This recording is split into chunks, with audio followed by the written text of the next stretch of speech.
When Mr. Adewale turned 60, the factory gate closed behind him for the last time. 35 years.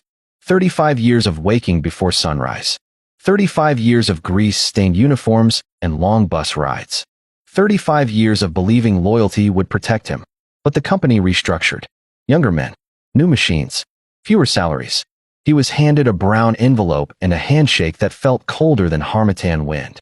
Thank you for your service. Service. That word echoed in his chest as he walked home slowly, holding the envelope like it was something fragile, or maybe like it was something broken. At home, his wife, Funk, saw it in his eyes before he spoke. They let me go, he whispered. For a long time, neither of them spoke. The only sound was the ceiling fan turning lazily above their heads. At 60, most men in his neighborhood were talking about grandchildren and retirement rest. But Mr. Adewale had 2 children still in university, rent still to pay, light bills still arriving like clockwork. That night, he didn't sleep. He stared at the ceiling and thought about failure. Not the loud kind, not scandal, not disgrace, but the quiet kind. The kind that makes you feel invisible. The first weeks were the hardest. He polished his old shoes and went from office to office, CV in hand. Receptionists barely looked at him. Some didn't hide their pity. We're looking for someone younger. You're overqualified.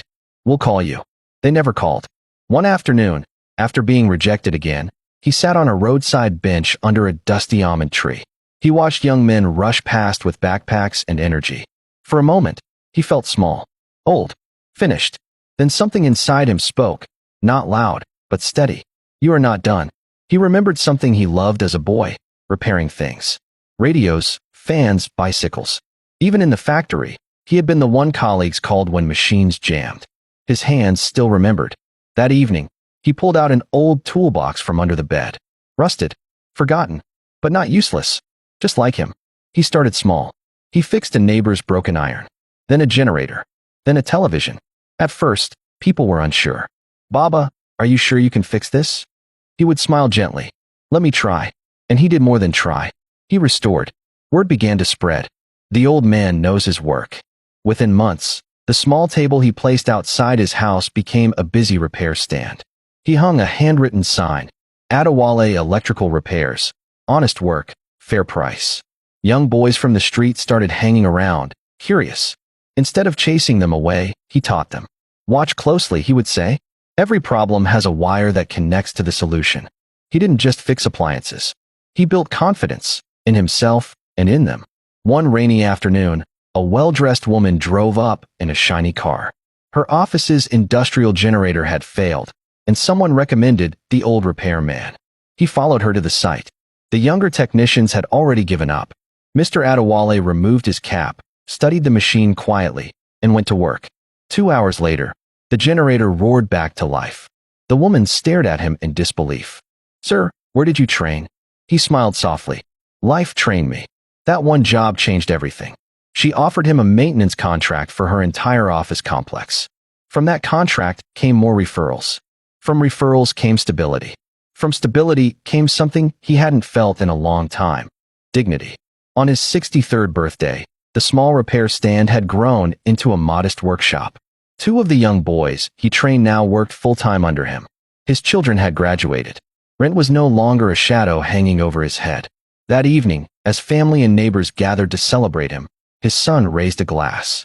To the man who proved that 60 is not the end, it is sometimes the beginning. Mr. Adewale's eyes filled with tears, not because life had been easy, but because he had almost believed it was over. He stood slowly and looked at the faces around him. When they closed that factory gate, he said, voice trembling, I thought they closed my life. But I learned something. He paused. No one can retire your purpose. Only you can. The room fell silent. Starting again at 60 was not easy. My pride had to die. My fear had to bow. But the day I stopped asking, why me? And started asking, what next? Everything changed.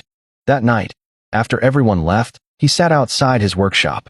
The signboard above him glowed under a small bulb. Adewale Electrical Repairs. He ran his fingers over the wood and smiled. At 60, he had lost a job, but he had found himself. And sometimes, losing what was comfortable is the only way to discover what you were truly built for. It is never too late to begin again. Age does not end purpose. And sometimes, the second chapter is the one that changes everything. Interesting. Like, comment, and share. Follow for more updates.